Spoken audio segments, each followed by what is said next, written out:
তো সকালে উঠেই কাজে লেগে পড়ছি। হ্যালো এভরিওয়ান, কেমন আছো তোমরা সবাই? আশা করি অনেক ভালো আছো। তো প্রথমেই বিছানাগুলো গুছিয়ে নিলাম, তারপর ঘরের কাজগুলো, বাকি কাজ যেগুলো আছে সেগুলো আমাকে করতে হবে। প্রথমে ঘরটা ঝাড় দিয়ে নিচ্ছি।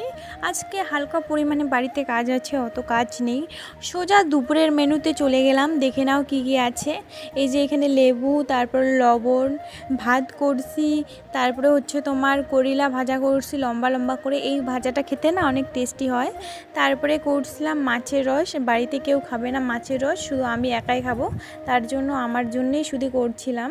তারপর আজকে শো স্টপার হচ্ছে তোমার এই যে পটলের ডালনাটা।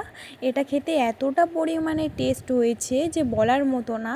কালারটা দেখে নিশ্চয়ই বুঝতেই পারছো যে কতটা স্বাদ আর কতটা লোভনীয় হয়েছে। বাড়িতে তো সবাই খাচ্ছে আর অনেক তারিফ করছে, বলছে একদম বিয়েবাড়ি স্টাইল রান্না করছিস। জীবনে আমি বোধহয় প্রথমবার এত টেস্টি একটা সবজি রান্না করলাম। আর জানো তো, যখন কিছু একটা সবজি মন দিয়ে রান্না করবে, সবাই খেয়ে ভালো বলবে, তখন অনেকটা শান্তি লাগে মনে, তাই না বলো?